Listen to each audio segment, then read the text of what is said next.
This morning in the beginning,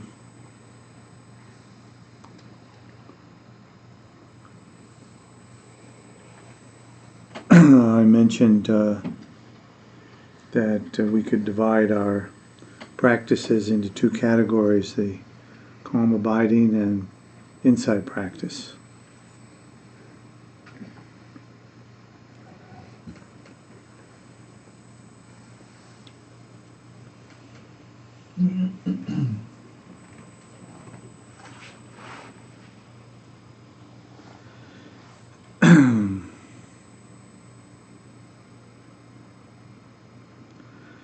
It's not usual to hear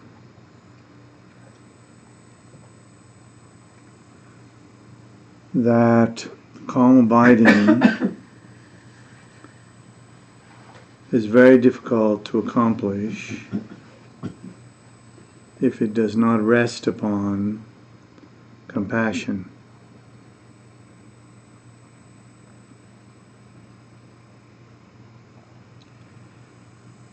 So Trungpa Rinpoche also points out that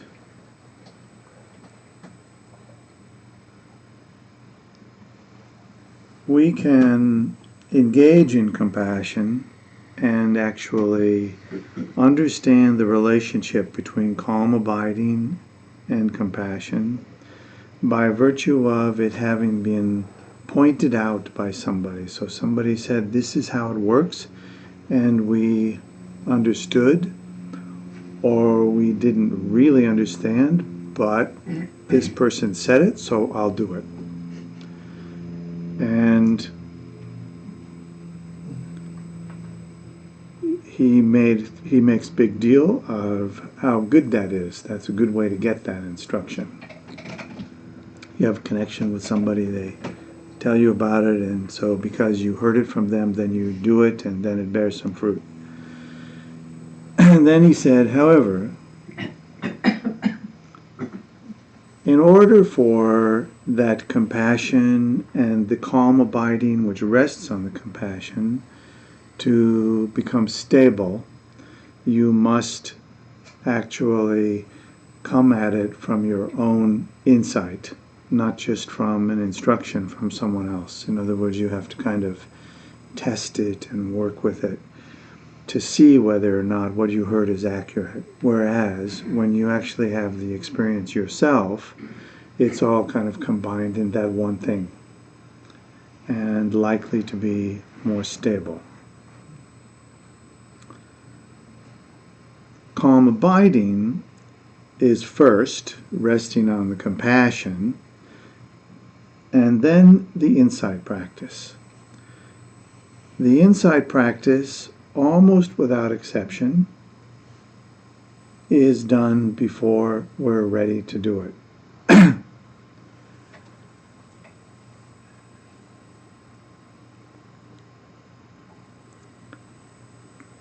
The insight practice rests upon a kind of stability, and the common metaphor for that is that if there is a pool of water that is very still and the wind is not blowing, then you will be able to see the image of the moon in that water very clearly. But if the wind is blowing, read, you're distracted, then the water will be stirred up and you will not see it, even though there is a moon. It won't reflect.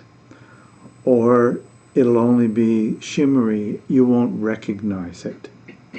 So recognition is critical. So it's important, and my thought today was, let's be very clear that, first of all, compassion, I think we can say, at the least, can be the ground of calm abiding.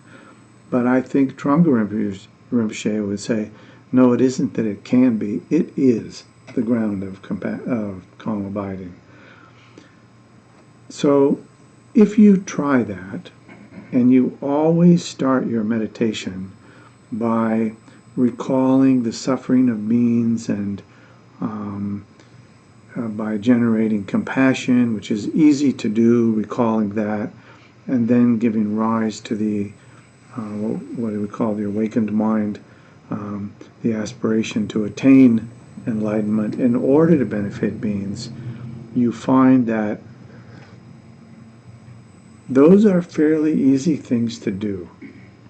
At least easy to intend, easy to aspire to do them, and then your mind settles more easily.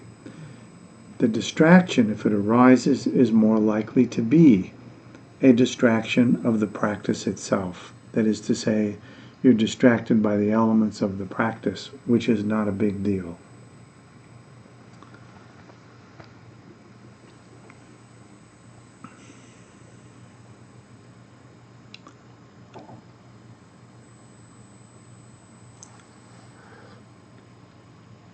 If you think about that, then the statement, which sounds a little bit slightly difficult maybe, that without the aspiring to the awakened mind present with the intention to benefit all beings, without that, then the calm abiding and the insight that you might engage in afterwards will not bear fruit. Furthermore, he takes this added step. If you do not have the basis of the aspiring awakened mind, you will not even be able to hear accurately the instructions in the Mahayana tradition. So I think that one also is very interesting to explore that and see, like, is that true? You can't actually test it until you've kind of seen the truth of it. In other words, if you totally can't see it, then you can't test it. It's like, someone said there's gold in the other room, but they won't allow you to go in to see it, so you can't actually test the truth of it. So there has to be some sense of an understanding of the awakened mind in order to listen through that as a filter, in order to see, does that actually affect the way that I hear the instruction? So back to the compassion, the calm abiding, the awakening mind, the aspiration to benefit all sentient beings. We begin our practice by going for refuge, by visualizing all sentient beings, not just humans, though it's okay if you only see humans, but you have to think they actually are all present. They're all drawn to this. The more you do that, the easier that gets. The easier it gets, the more your compassion is not specific but universal.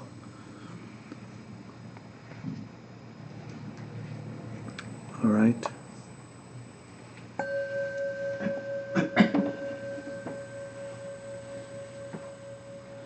Until the summit of enlightenment is reached, I and all beings go for refuge to the sources of true refuge. I will now practice the absorption of calm abiding in order to release all beings from their particular suffering and establish them in lasting peace and happiness. Until the summit of enlightenment is reached, I and all beings go for refuge to the sources of true refuge. I will now practice the absorption of calm abiding in order to release all beings from their particular suffering and establish them in lasting peace and happiness. Until the summit of enlightenment is reached, I and all beings go for refuge to the sources of true refuge. I will now practice practice the absorption of calm abiding in order to release all beings from their particular suffering and establish them in lasting peace and happiness.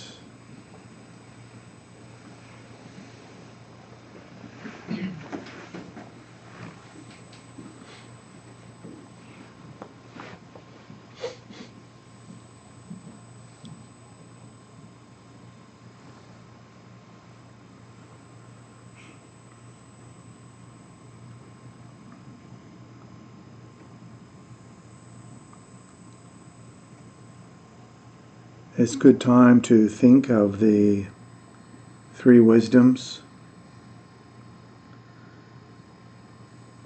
First, we listen to the instruction.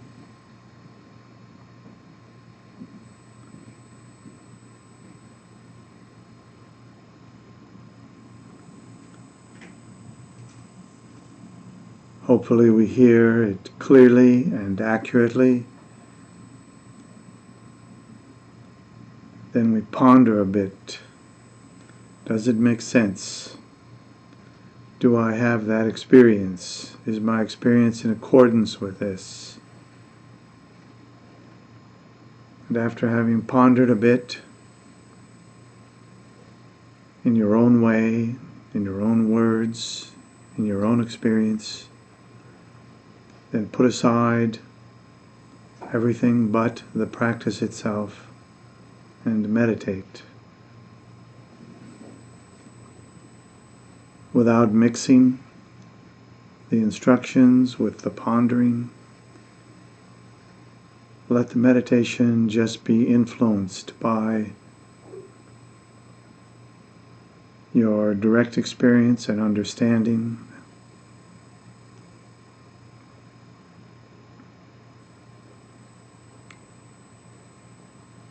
As non-conceptual as possible.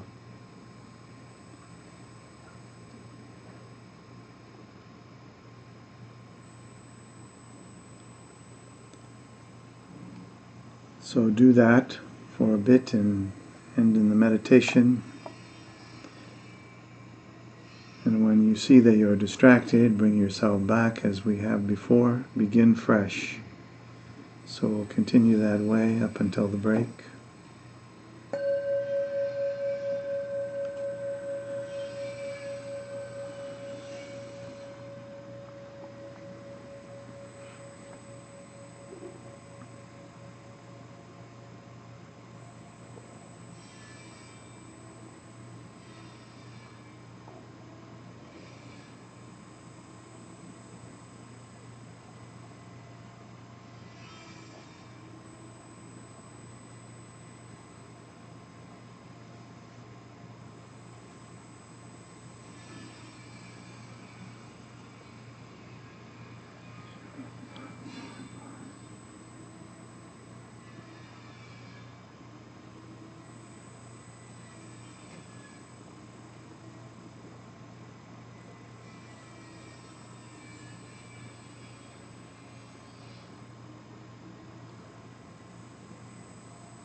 By this virtue may I quickly realize Mahamudra and establish all beings without exception in this state.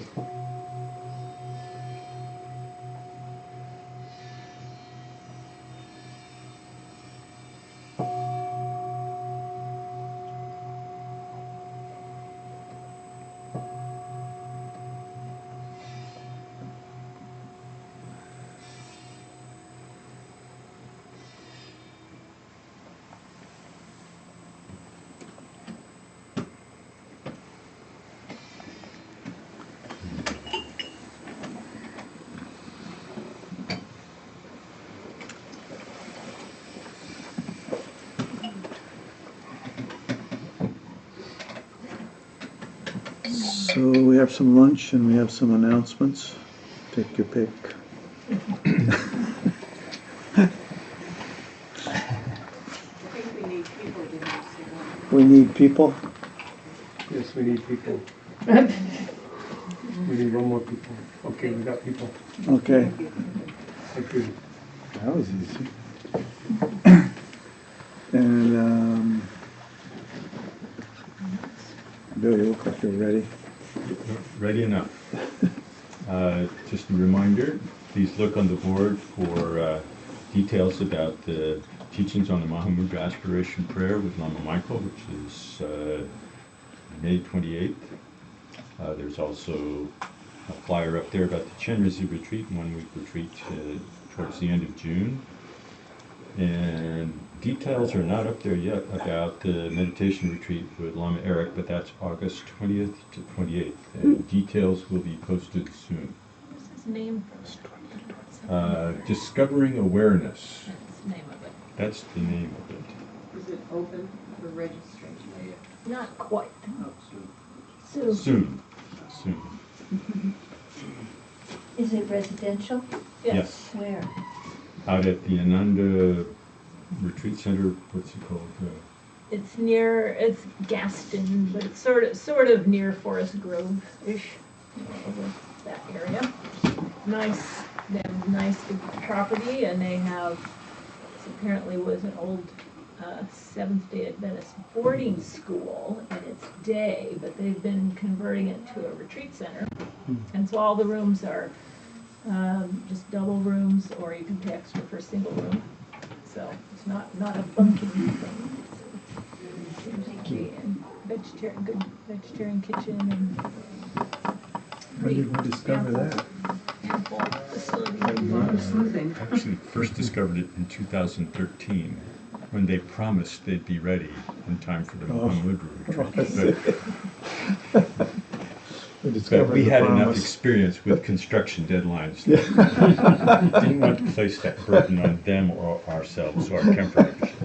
But we haven't ever done a retreat there yet, but we're excited to. Hopeful that this may be sort of our home away from home when we can't use SEOL, and it's a good, a nice group. Where they felt they're very simpatico. You know, they're based on Yogananda. Yeah, that's their group is based on that, but you know they're very open to the They're spiritual very traditions. active. Mm-hmm. Is that where the Chenrezig retreat is? Yeah. Also Yeah. gonna happen? So. Good. Okay.